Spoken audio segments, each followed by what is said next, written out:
right, Mayor, you are ready to begin. Okay, I'd like to welcome everyone to this special meeting of the Matthews Board of Commissioners on July 27th, 2020. It is obviously a virtual Zoom meeting. I'd like to start by introducing some of the participants in tonight's meeting. First, we have Commissioner Dave Bland. Hello. Commissioner Larry Whitley. Hello. Mayor Pro Tem Renee Garner. Hi. Commissioner Ken McCool. Commissioner Jeff Miller. I believe Commissioner John Urban will be joining us in a little bit. He's tied up in a meeting. Also tonight we have Town Manager Hazen Blodgett, Assistant Town Manager Becky Hawk, our HR Director Tanya McGovern, Chief of Police Clark Pennington, Town Attorney Charles Buckley, and a special guest, Attorney Mac McCarley. So we're going to begin tonight's meeting to discuss a new Police Advisory Committee, or proposed one. And Hazen, would you like to set up the discussion for us, please? Yes, sir. So members of the board, as you guys are aware, Chief Pennington has done a great job really kind of talking about where does the organization need to go in the future, both as far as CALIA, which is a national certification for police departments, and then 21st century policing. And both of those, particularly 21st century policing, do talk about some kind of advisory board that helps the department, and particularly the chief, kind of stay abreast or in touch with, you know, what's out there in the community. And so we asked Mac McCarley, who does a lot of HR work and used to work for the city of Hickory, who's got intimate knowledge of review boards, really to prepare something for us and then share it with the board. Clark, I don't know if you have anything you want to add, but that's my comments. I don't know that I have anything really to add other than as this conversation continues. So just to give a little bit of a background in history before you take this over, Mac, to talk about advisory committees. In 2019, those of you that were on the board, I sent an email out. It was around February of 2019, looking for input and soliciting names of community members, business owners, members of the Matthews community that might be willing to serve on a police advisory group. Basically being able to, you know, tap into their wealth of knowledge within the community, being mainly a temperature gauge, what's happening in the community, how is the policies and procedures of the police department impacting the town of Matthews, and what type of input can we get from them to make us better, really to build on that first pillar of the 21st century policing. And I'd love to go into the whole, you know, every part of the 21st century policing, but it is a rather lengthy document. But the first pillar is building legitimacy and trust. And really to do that, we proposed back in 2019 to really move this thing forward. Unfortunately, some things came up in the meantime and we weren't able to kind of process that through, but we are willing and wanting to do that now. And that's kind of what this presentation is all about. But I think before we can move forward, we do have to clarify and clean up maybe some misunderstandings of what a police advisory group is, what can they do, what can't they do, and which route do we want to go as the town of Matthews. Before we go on with Mr. McCarley, I'd like to add that I failed to introduce Town Clerk Lori Canapino. Thank you, Lori. Our Planning Director, Jay Camp, is also, I see, participating, and our intern, Lucia Paulson, is also with us. So, Mr. McCarley. Thank you, Hazen. Mayor and members of the board, I'm Mac McCarley, and different from what Hazen said earlier, I was not the city attorney in Hickory. I did 13 years as city attorney in Greenville and was also the police attorney, and then did 17 years in Charlotte as the city attorney. Early on in my tenure in Charlotte, there was a very unfortunate period of time, and I don't remember exactly the number of months, but it was something around 9 to 12 months. There were 3 killings of unarmed Black citizens by Charlotte Mecklenburg Police Department members. Obviously, all of those had their own very specific facts and circumstances, but as you can imagine, 3 deaths in a short period of time, all at the hands of the police, caused a great deal of community concern. out of that grew the 1997 Citizens Review Board in Charlotte. So I've had some experience with this issue, and I've also done some research on it. So let's talk through the three different kinds of citizen review that are common in America. The first of those is what's called the investigative model. That is really only appropriate in the largest cities in the country, places like New York, Los Angeles, Chicago. What that involves is a separate investigative unit, not part of the police department, but a separate investigative unit with a citizens board as part of it to review any excessive force cases or complaints of inappropriate behavior by police officers. But that really is appropriate only in the largest cities. The more common view is the review board. And that's, as you can tell by the name, it's a review. So if there's an excessive force case or some other misconduct claim, and a citizen or the community doesn't believe that the police chief has appropriately handled the matter, they can take that claim to a citizens review board to look at, as it says, review the same material that the police chief reviewed, and then make a recommendation. Notice it's not a decision, it's a recommendation back to either the chief or to the town or city manager for a different result. That is what the Charlotte board is. The third model is what's called the audit model, but I think I would prefer to call it the policy and procedure model. And this is one where instead of having a backward look at what happened in a claimed misconduct case, the board has a forward-looking mission, which is to look at policies and procedures to help improve the efficiency and the operation and the community confidence in the police department. So those are the three models.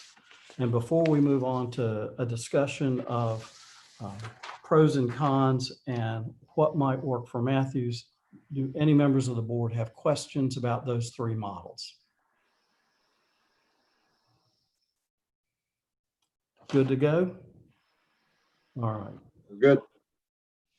The literature on these different review board models it basically boils down to articles that are for them or against them. So I read enough of them to get a sense of the major pros and cons that different folks assign to these boards. The pros are that they can add some impartial review to ensure that police conduct is fairly addressed and officers are held accountable.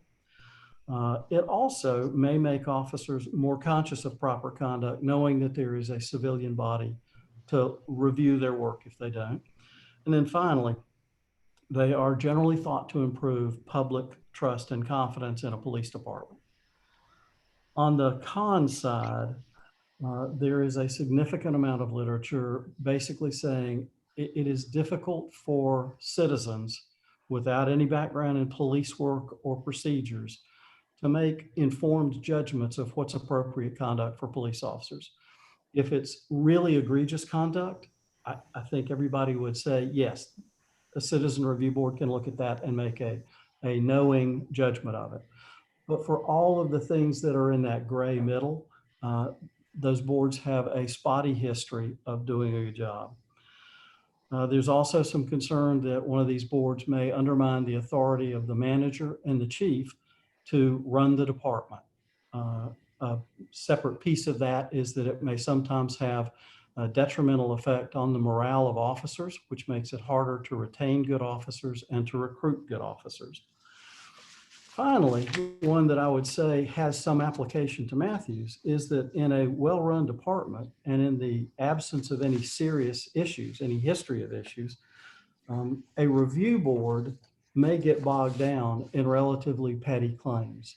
And most folks look at things like excessive force or the killing of a citizen as the sort of things that these boards are best to review, not the officer was rude to me in a traffic stop kind of thing. That's not a useful use of these boards. To my knowledge, there are 4 review board models in North Carolina today: Charlotte, Durham, Winston-Salem, and Greensboro. And then 1 audit model, which is relatively new. It's only about 7 or 8 months old, and that is in Raleigh, where it is focused on reviewing policies and procedures and giving citizens an opportunity to have meaningful input on those policies and procedures, a forward-looking approach. There are 3 other cities that, to my knowledge, are looking at them currently. That's Asheville, Wilmington, and Fayetteville. I would note for you, just as a comment, that all of those cities are larger than Matthews, and all of those cities have a little bit different history with police misconduct than Matthews. The good news here is that you don't have a bad history of police misconduct. I'm not advising you to start a board or not to start a board, but if you start a board, my professional opinion is that the more meaningful board for Matthews would be one that looks at policies and procedures, that looks at the department going forward, that looks at ways to improve the public image of the department, to improve citizen input into how the department runs its business. So that's most of what I had to say. I will be glad to answer your questions. Mayor? All right. Does anyone have any questions? I have a question there. Yes, Reverend Whitley. Thank you, Mr. McCall, for I read your memo that you sent out, and I concur. And just to give you a little background, I am a retired North Carolina State trooper, retired captain, so I'm a little bit familiar with some of these review boards and policy with police, and I know where the chief is going and what he's trying to implement with Kalia. And from your recommendation, I see that you recommended that the audit, and I think that would fit us if that's what the board would like to go to, just to look at the policy and procedure, because we don't have a lot of issues in Matthews with the police department. But I appreciate you at least giving and explaining, because a lot of time when people hear now citizen review board, they think the police department is doing something bad, but that's not necessarily so. It can also give us more credibility where the people and the citizens have more trust in time, especially in time we're there now. But thank you, sir. Thank you, Commissioner Whitley. Any other questions? I Chief had some- Pennington, would you like to, I'm sorry, go ahead. Representative Garner. Well, Dave also had his hand up. I don't know if you had it up before me. Well, my thoughts are, I sort of concur. I've been keeping pretty close. I haven't really seen any big problems. And my question to the chief would mainly be, is this something that he would welcome as far as, helping the department, like move forward and develop a closer relationship to the community? Or, is this something that's just going to create more work, that doesn't really, sometimes you can create issues and problems for yourself where none exist. And I don't know that I want to create problems unless there is something that we're trying to fix or make better. And that's just where I like to hear what the chief's got to say. Okay, well, where I'm at, first off, let me just say you guys are absolutely right. The Matthews Police Department, we do not have a large issue here of some of the things that larger cities see, which I completely agree with you guys. I will tell you that a lot of that is because of the hard work that's gone in to this police department by the people that preceded me and the current people that I work with. You look at people like Becky Hawk, and you got Tanya McGovern, and we work with Mac McCarley, and the town manager has led this charge of further professionalization. And I say further professionalization because this police department, as I said when I first came here, was a well-run organization that when I came into, I was blessed to be here. And my goal is to leave it better than it was when I found it. So we have all worked together, exponentially to kind of improve, not just the police department, because I know Becky and Tanya and Hazen do really good work in all the other departments. But what I'm saying is we don't have a problem because of the hard work the caring attitude that we have within our town administration. But I do believe that moving this forward, look, I've said it probably 100 times around the station, 21st century policing is really the Bible of policing. Really, it's our guide and our focus moving forward. How we should be running an organization is contained within those 100 pages within the 21st century policing. And one of those recommendations, which we're always evaluating, is to always get input from the community. Look, we think we know what they're saying. We think we understand where we stand with them, but it's always nice to have a committee or a group that answers, or I should say, presents information to the chief for evaluation of new policies, evaluation of processes, takes those changes to the town manager, the assistant town manager, and we make them work. So I welcome hearing from the community every single day. I do think that this process run correctly and evaluated on an annual basis is a good thing for Matthews. But again, if we find that it is going to be more work, Commissioner Bland, to be honest with you, everything we do, every new project we bring on is additional work. Every new project we bring on that's beneficial to the town is worth the hard work. So I don't mind putting in the hard work to make sure that we're getting the feedback from the citizens that we should be getting and making sure we have an ear open to those concerns and to that feedback. So I'm not opposed to this. I do think that it has to be run appropriately and the guidelines have to be put in place that are going to be beneficial. Well, my thought is the amount of energy and work that would have to put into it, is it going to be taking you away from other things that are more important for you to work? You know, if you don't have a problem, I see all the time people create problems when they don't have enough to keep themselves busy, but you got plenty to keep you busy. That's just what my initial concern is, but I'm happy to put something else on your plate if you want something, you know. But yeah, no, and I appreciate that. And I think you're right. I do have plenty to do. And I think this is where Hazen's been a really good leader for me, is trying to keep me kind of corralled, if you will, because I do want to run 110 miles an hour. I would love to put all kinds of positive changes in place that are going to make us better. But you're right. This is going to take time. It's going to take energy. It's going to take effort. It's going to take me meeting with citizen group, this advisory group, after hours, which is going to take me away from either family time or other work time. So I appreciate that. It is, again, as I said before, I'm not opposed to hard work, but I guess we're just trying to see what the temperature of the board is on this. Just like to make a comment. I think we're really blessed in that we have a chief that's willing to take this on. It has been an ask by the community. And I have, my mindset is that we're doing an outstanding job with the police force that we have, but we can always do better. And I think Chief shares that vision, that there's ways we can improve, and perhaps someone in the community could recommend how we could do better. Mayor Pro Tem Garner, did you have a comment or a question? Yes. So, you know, I think the term getting bogged down in petty claims is kind of this subjective idea, where what we're doing is not for us to determine the level or the pettiness of the claims, but is to give the residents of Matthews an opportunity to determine what's important to them from their police department.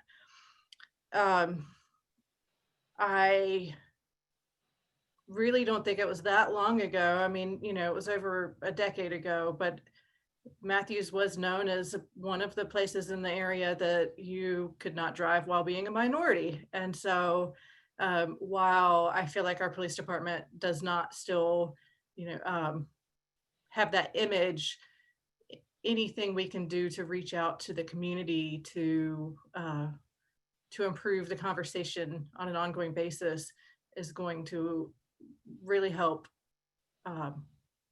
people feel confident in the community they live. So, and since the George Floyd murder, you know, I've still got conversations going on in emails asking if we're going to start a review board, or how people can get involved to bypass some of the issues that came up during George Floyd. And I feel confident to say this is one of the things that would provide comfort to the residents of Matthews.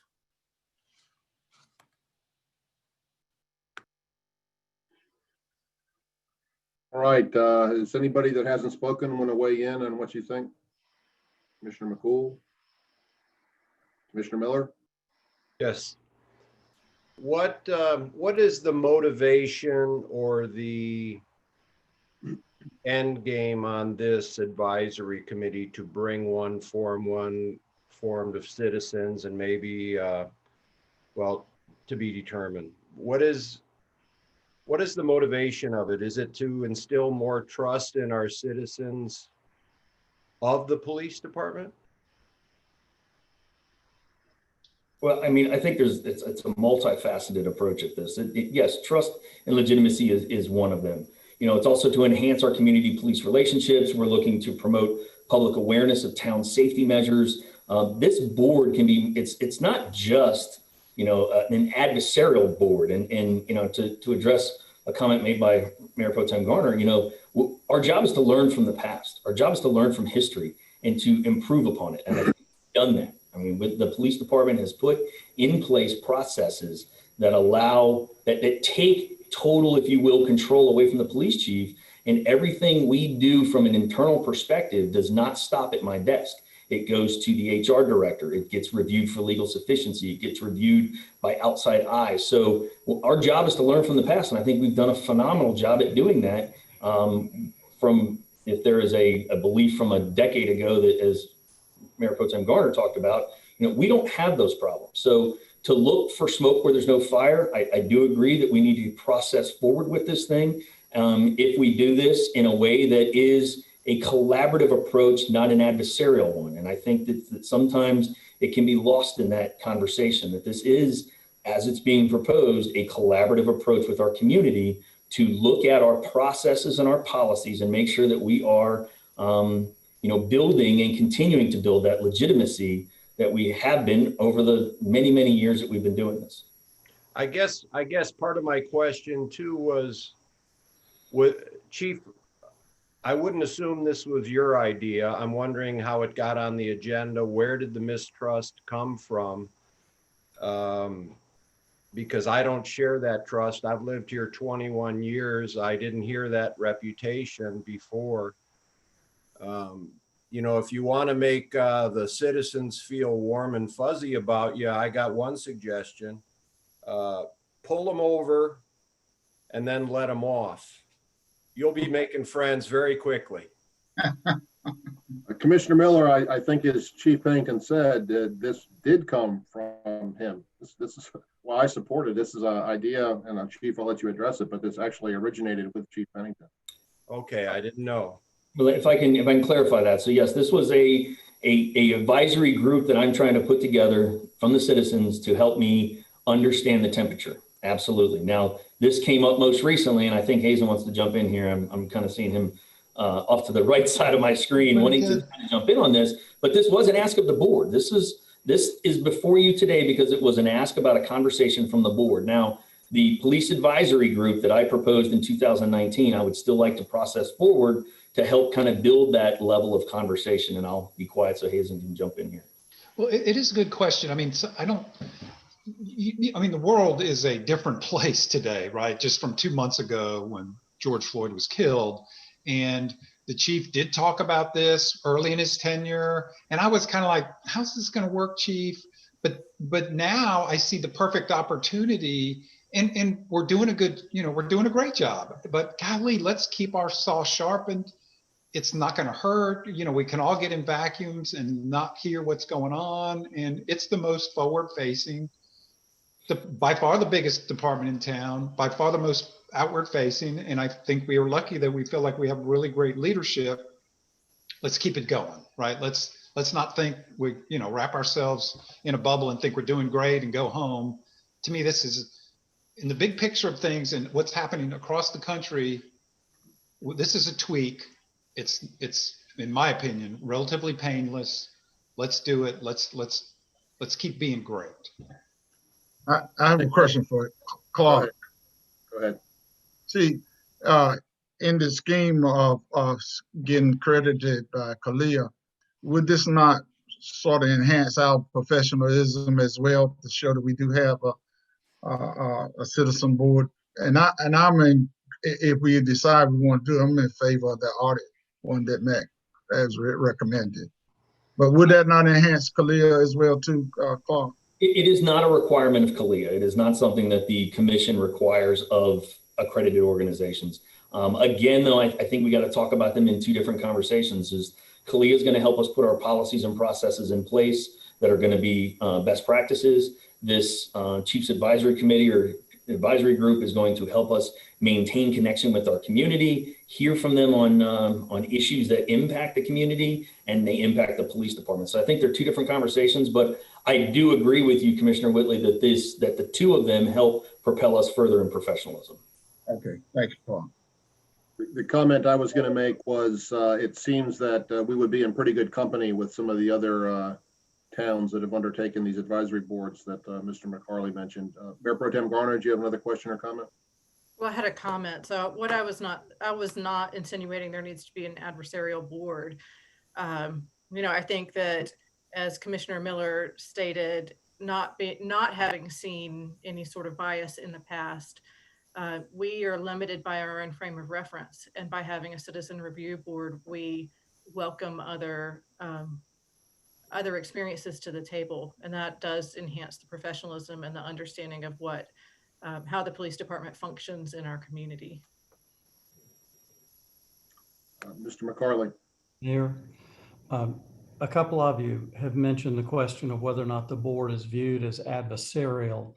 One of the ways to send a message to the community that it's not adversarial is that whatever number of people you decide are going to go on the board, give the manager and the police chief each one appointment so that it's clear that the manager and the chief are part of the process. Good advice. Are there any other questions or comments? Commissioner Urban has joined us a few minutes ago. Welcome. Mr. McCarty, quick Yes, question. From your experience with the other review board, what's a good number that they usually have for these boards? 5 to 7. That's what I was thinking. Yes. Okay. Any more? Now, for a town like Matthews, wouldn't 5 be sufficient where they could do that? In light that we're not having any serious problems. Well, here's what I would request is that you guys put a little bit of faith and trust in me in kind of moving this thing forward. Let us work through a lot of those, I guess, details. Because okay.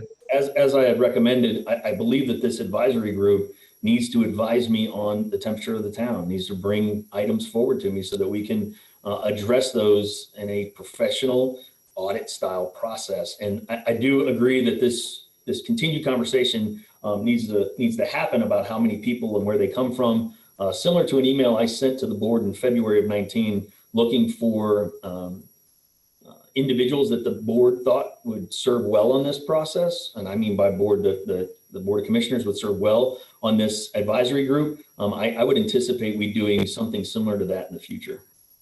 Paul, could you send that out with this, since this is the new board, so we can have access there? And if you don't mind, now, I have full confidence in what you do. What number do you feel comfortable? What number did you have with the 19 one?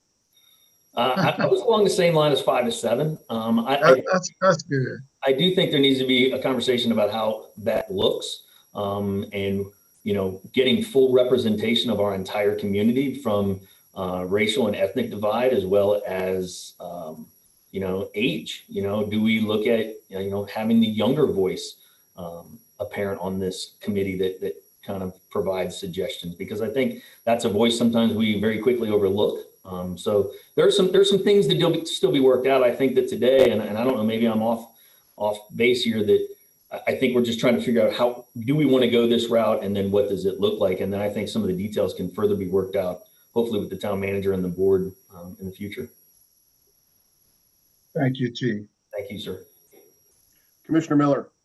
Thank you. On the 5 to 7, I agree that that's the common board quantity for voting, but I want a point of clarification. I heard it would, the chief and the manager would appoint one. Are they also on it because that would make 4. The chief and an appointee, the manager and appointee. Is it just 1, and then there'd be 3 citizens? Yes, the manager and the police chief are staff to the board, but they are not members of the board. Not voting members. No, sir. So they would have to attend these meetings as well, and then there'd be an appointee of each and 3 citizens. Is that my understanding? That would be, yes, that would be a model that would work. But if 5 doesn't get you enough representation for all the constituencies in the community, move it up to 7. But I do think having an appointee from the chief and an appointee from the manager sends a positive message to the police force and to the community that this is a collaborative effort, not an adversarial effort. That's good. Very good. Thank you. I do know when we've tried to form other similar boards on education, et cetera, that it was difficult to get full demographic representation with so few players. If there's only 5, we may have to go to 7 to get everybody, or at least a good representative sample of all the demographics we have. But okay. I think we can leave the details, as was suggested earlier, to chief and town manager. Got it. Is anybody fundamentally opposed to forming this committee? Not seeing anything. I think, Chief, we're generally supportive, and we'll look to you to kind of flesh this out and give us some more details, and we'll move on from there. Hazen, do you have any final comment? No, sir. I just want to thank Mac for his work and Chief for his continued efforts. Thanks for the opportunity to work with you. Thank you. All right. All right, we're moving along pretty quickly. We'll move on to the second agenda item for our 5 o'clock meeting, and that's the sub-area model. Dana, do you want to set this up? Is she on? Mr. Mayor, just so you know, we were not expecting your first item to go so quickly. So we are waiting for the consultants to join this meeting. Dana can begin the discussion, and then the consultants will be joining us soon. Mayor, with your permission, I'm going to sign off. Thank you. Thank you, sir. Appreciate it. Thank you, Matt. Can I get the same permission, Hazen, or would you like me to stick around? Oh, no, Clark, your family time is important. So please enjoy your time with your family. Thank you, Mr. Mayor and board. Thank you for your time. Thank you, Chief. Thank you, Chief. Thank you, Chief. Have a good evening.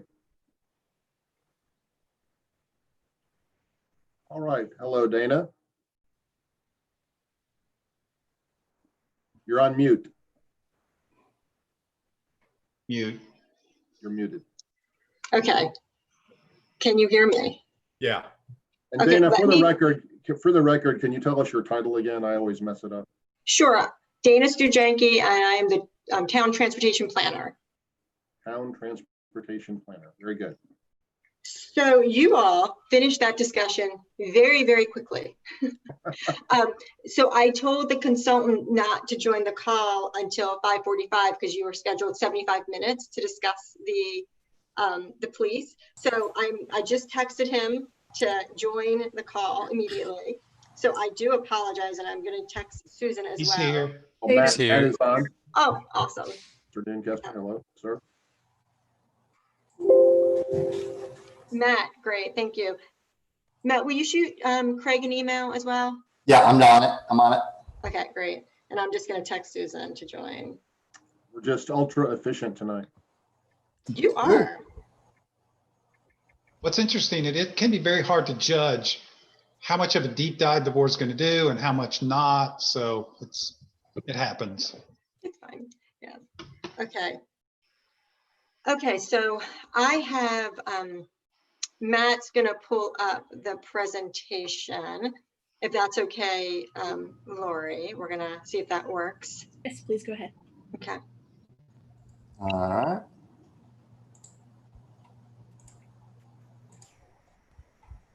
Okay, can everybody see it? Yes, sir. Fantastic. Okay, wonderful. Well, I want to thank you all tonight for having us at your 5 o'clock meeting to talk about this project. So this is scenario planning, and it's really just a fancy word for having a land use and transportation model work together and sort of figuring out what's going to happen in the future. And while that is hard to no one can predict the future, but the modeling tools is the best way for us to do it. And so, really, this is how land use and transportation sort of works together and trying to figure out those scenarios. And I like to sort of jokingly say that this is an academic exercise. This is something that staff, we really wanted to understand. And at the end of the day, you all don't need to adopt any of this. This isn't for adoption. This is another tool in our toolbox so we can analyze things as best as we can.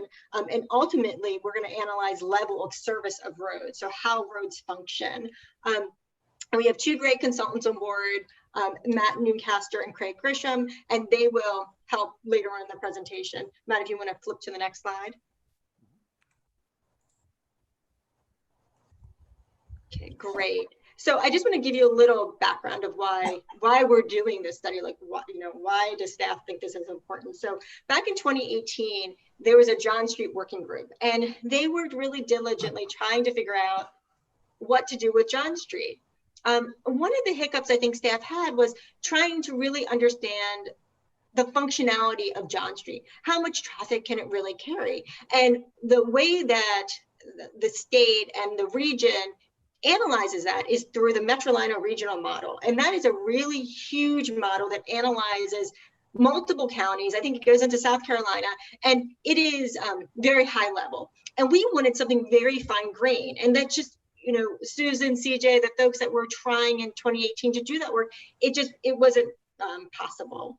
So so in 2019, we were able to receive a grant through CRTPO. It was a 20-80% match to do this work. And that was really great. We were able to begin the consultant selection in 2020.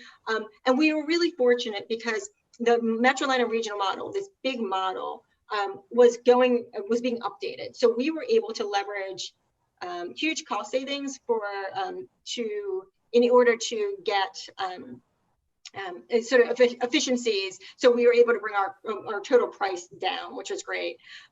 We spent the spring trying to gather data, and actually Matt, because I know Matt well, and we were able to actually work before we were under contract because, and to get basically us up and running because there was deadlines we needed to meet for the Metrolina regional model.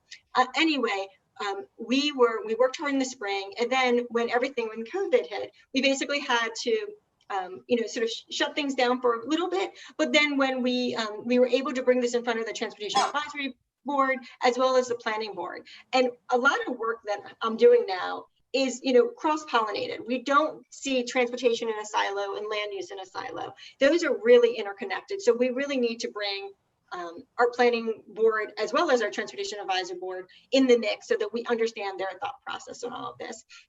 And so here we are tonight to talk to the town board and give you all a briefing of what we're doing. And it's just, we're hoping to let you understand where we are. We're not at the end of this process. We don't have the level of service yet. We don't have those final numbers. We're showing you where we are, and then hopefully by September, we will have the level of service and we'll be able to give you, we'll gear up for a really interesting conversation come September. So with that said, I am going to let Matt do the next couple slides, and I believe Craig just joined us as well. So hello, Craig. Thanks for jumping on the call, and I'll hand this off to Matt. Great. Thank you, Dana. Can everybody hear me okay? Yes? Everybody can hear me? Great. Okay. So as Dana's mentioned, you were able to secure funding and go out and get a consultant team to help be a partner and extension of town staff. And it really worked out well with the timing, as she had mentioned, because we were also building the Metrolina community viz model at the same time. So really we were kind of building both with the end in mind. And so my role, and the reason I'm on the team, is because I'm sort of a land use expert, growth and development. And then Craig Gresham, who will be speaking here in a minute, is a transportation expert. And really, as Dana mentioned, you need both sides in order to kind of wrestle this problem down and figure out what's going on with your transportation system. So as you see from the slides, when Craig and I come together, we try to implement a little more TLC, which is transportation land use coordination, as we go through here. And we think that this is really how you start to think through and make more informed decisions about these projects that are being discussed around your jurisdiction, through your jurisdiction, and gives you more information in your court to be able to have those conversations about folks, what's going on and what's proposed. So what happens is you start kind of at 11 o'clock or so in this continuum, and you see that you've been a desirable place to grow. You already know that. And as more development comes in, those folks want to, at least today, need to drive as transit continues to catch up. But right now they're driving, and that driving creates more congestion and therefore need for road improvement. So everybody wants to come in and improve the roads. What happens then is that creates more capacity, which then makes more people want to come through, and you end up sort of on this vicious cycle of growth and catching up in terms of supporting infrastructure. And so to that end, where Craig and I come together is I'm focused on land use. And for that reason, I call it the demand side of the equation. So I'm looking at how much more growth is coming, of what kind, and where does it fall within the town, therefore creating the need to move these people around. And we're using what's called a community viz model, which is the tool that's being used at the region. We're able to shrink it down and supersize it for the needs that we had here in Matthews in order to make sure we could get to the right conclusions that we needed. And most importantly, was us being able to hand off data to Craig and his crew who are working on the transportation side. The last thing I'll mention here on the demand side, which is really neat, is the tool is going to be left with the town. And the partnerships with CDOT and others will be there to be able to run these things over and over in the future as other opportunities or questions come up. So we're not just doing a project, but we're actually leaving you with data and a tool. So with that, Craig, I'll ask if you'll pick up on the supply side here. Yeah. Okay. So you can hear me fine? Yes. Yes. Great. Okay. So Matt talked about the demand side. I'm on the supply side. So in terms of transportation analysis, and for the purposes of this project, we think of supply as the transportation network. So the roadways, the transit system, and the same way that land use changes impact traffic, network improvements can also impact traffic patterns, congestion, and also choices in land use. So for the demand side, we lean heavily on community viz. On the supply side, we lean heavily on Transcad. And that software platform is used by NCDOT. Many of the many DOTs use it, along with communities and MPOs in North Carolina.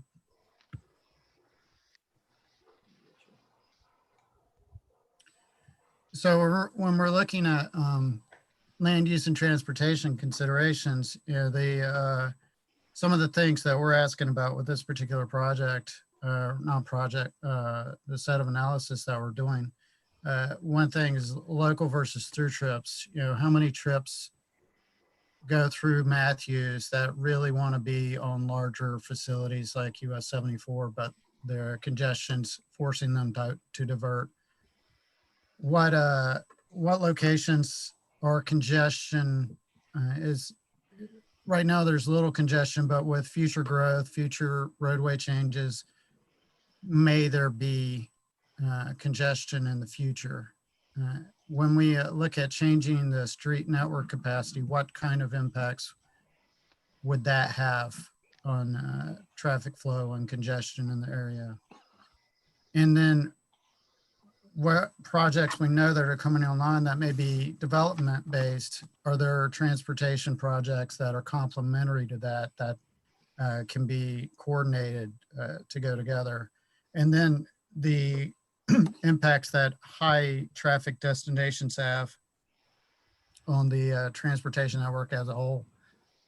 So that's some of the things that we're considering when we're doing this project. What we're using is a sub-area regional model, and the larger model is the Metroliner region. So all of Mecklenburg, Union, Gaston, et cetera, counties are in that regional model. And from that, we're drilling down to the Matthews area where we have, within the region, they store data in traffic analysis zones. I don't know how familiar you are with these, but it's where it stores the housing and employment data that goes into the transportation model. The regional model has 38 traffic analysis zones in this area. And so in the graphic, they're the thick gray lines. You can kind of get an idea of the density of those. And they sync up with the regional network more or less. For this study, we're breaking that into much smaller zones. And so we've got 137 smaller TAZs, and you can see those small dashed lines, they nest within the regional model TAZs. So if you add the data together from the smaller ones, they add up to what the regional data has.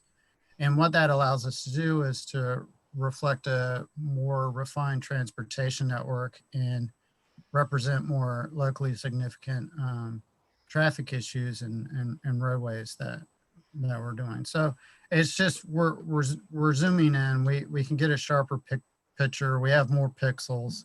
You know, if you're thinking in terms of like 1080p versus 4K or, you know, something like that, it's just, we're able to get higher resolution analysis. To illustrate that, you know, I've overlaid the regional network in black in this graphic. Trade Street 51, John Street. It's regional roads. There's not a lot of local facilities in there. And then with the sub area, with the refined traffic analysis zones, we're able to drill in and show a lot more of the network, specifically in downtown Matthews. And so you can see in red that we've added a lot of roads where we can load churches to Covenant Church Lane, and we can load schools where they should be loading those things. So we can represent intersection capacity issues. We can capture some of that spillback and queuing that the regional model is not capable of doing, just simply because of its size and scope and nature. So I'll hand it back to Matt. He can talk about alternative scenarios. Great, thank you. So, you know, as Craig had mentioned, with this deep dive of the tool, we're able to be more granular and fine grain and actually trace those trips coming through Matthews so that you can better understand what it means to make a transportation improvement or not. But in order to start that process that we're going to come back to you in September with results for, we have to go back to that demand side. And so we wanted to just quickly preview to you the two demand solutions that we're looking at so that you can understand why the traffic is being generated the way it is, or we're either putting it on transit or not when we get to the transportation system results that we'll bring back to you at your next meeting. And so just starting here, we did go into the Mecklenburg County Property Appraiser database, and we actually coded at the parcel level how many homes were on each parcel, how much square footage of different uses were there. And when you add them all up, you see in the box in the blue, it's very impressive how much you've grown and how attractive you are as a place to invest. But you're not done yet. And on the green, we've also been able to code in, kind of layering on top of existing development, all the projects that are committed right now that have some form of development approval with the town, so that we're looking at what is the cumulative impact of the decisions you've made so far, as well as the future options you have moving forward. So the model is built on the existing conditions today. We layer on top of it those projects that are committed but not yet built. And then we move into the what if testing, kind of the scenario testing. And we're looking at two different scenarios for this project. We're not trying to get too wild so that we can't really track why things are happening. So we're creating kind of two bookends for this process at this time. The first one is your existing rules and policies that are in place today. and it recognizes that Matthews has been a desirable place to grow and invest. You still see the downtown, which is the pinks and the purples in the middle is the heart. But then you also see a lot of red on US 74, which is a lot of retail. All of the golds and yellows are single family detached homes. The multifamily that you see coming in, you have so much that's already been approved. So there's a little bit of a swing towards multifamily. And it's a place where you still have a lot of employment, and some of it's industrial. Some of it is becoming maybe trying to become more office uses and things, but industrial right now. And then you see the big gray area towards the north is the quarry, right? And so this is really just trying to see what happens with the land you have left in the town if you just continue the course you're on right now. And that's one of our bookends that we have.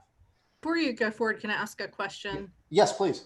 The slide before where Yeah. you show Yes. yep, the committed development. So it looks like in the stacked multifamily, you're including the Prophet Dixon development. I thought that they were so there's like 300 units that they're committed to that they haven't started construction on. Part of that I thought included office and retail. So Sure. maybe I'm completely wrong, but there may be some office and retail that should be included in that number. Great catch. And maybe that's one of the reasons to highlight what's awesome about this is the fluidity of the model. So we'll go back and look that up for you. I promise you that we will. And we will make sure the numbers match the development approvals that we have right now. And what's great is once we update it, the model recognizes the new numbers and we'll just carry it through. Great, thank you. So great catch, and we'll have it by September, sorry. So the other end of the spectrum on the land use perspective is we're looking at what happens if Matthews supports the Silver Line extension, right? And so the Silver Line's being talked about from Matthews, potentially even further south, all the way to Belmont.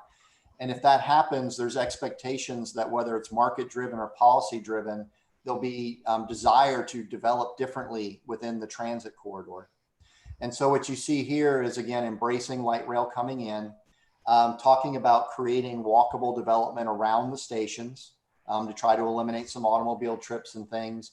You can see sort of like in the right-hand corner, trying to maybe mix some uses together, but not approaching a density that's too great for what Matthews wants to be, but mixing the uses and putting more density around the transit stops.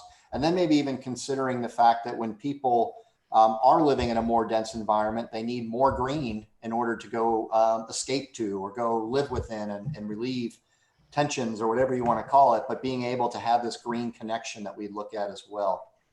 So scenario 2 is all about what happens if the Silver Line comes to town and what would the land uses be like around it. And to that end, then when you compare the two, it's really important to note that the areas in green, about 19, say call it 20% of the land area in Matthews, those are the areas that are being looked at if they change between the two scenarios. So we're recognizing the fact that a lot of Matthews right now is single family detached neighborhoods. Those tend to want to stay, they're disaggregated. There's a lot of different ownership. We're really just looking at parcels in and around or nearby the Silver Line, as well as some other areas that have been targeted as undeveloped right now, either along 485. You can see even maybe long-term, 100 years from now, you see the quarries even identified as a place that those do redevelop around the edges and those kind of things as well. So we're only looking at, between the two scenarios, a change in about 20% of the land. Everything else is staying the same between the two. And the main difference between them being either stay the course you're on now or embracing the land uses that would be anticipated and expected around a light rail investment.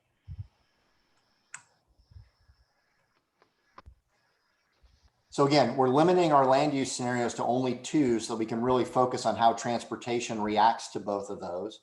And so we just wanted to preview for you quickly some of the deliverables and outcomes that you should expect starting in September and then moving forward after that. So we will actually do 4 combinations of land use and transportation in order to present to you. You see development scenario 1, again, is existing plans and policies, and development scenario 2 is the Silver Line investment and the land use that goes with it. And so the first thing we're going to do is run both of those land use scenarios against the funded transportation projects list right now.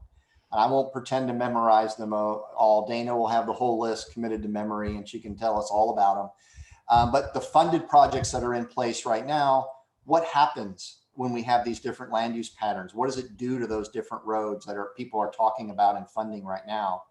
And then take those same two land use scenarios and start to say, well, what if some of those things we've contemplated as the town before, what if we want to analyze those? And it's things like, you know, what is the ultimate cross section of John Street at certain, and where does it start and end that cross section?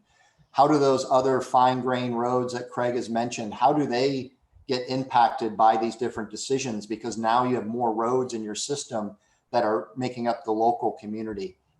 What does it mean if we change a road capacity? How do those trips divert maybe to another road?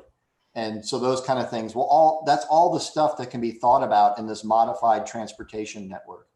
It is not complete yet. We're still brainstorming what goes into that list. And so it'd be great if you have some ideas to just go ahead and blurt them out at us as well so we can think about those.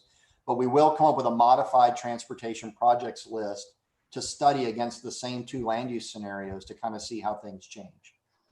And then ultimately, as we had mentioned, both the community viz model, as well as what we're calling the sub-area metro line or regional model, both of those are actual products and deliverables to the town of Matthews. And they're already working with CDOT as part of their partnerships that are in there as the money they get from NCDOT or others to run models.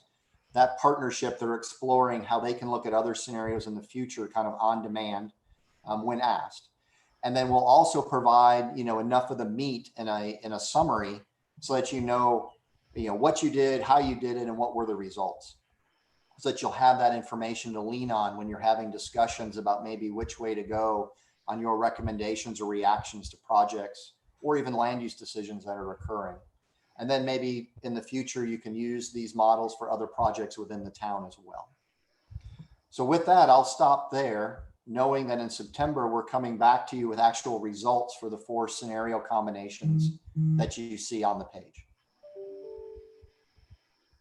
And I would like to add that, you know, the bookends is really critical. Having a limited budget, what would be the best use of Matt's time and our time so that we understand sort of the extremes. And so, you know, we're doing the land use that is sort of the existing scenario, and then we will be doing sort of what I see in my mind is sort of the extreme scenarios. If light rail comes and if the densification happens around the stations, like what are those, what is the 2 bookends, and then understanding, you know, what we can do in between those 2 bookends. So just wanted to throw that out there, but we are happy to answer any questions, and we throw a lot at you. So Okay. Thank you, Matt and Craig. Are there any questions on, I want to throw up the gallery view, Lori, so I can see everyone?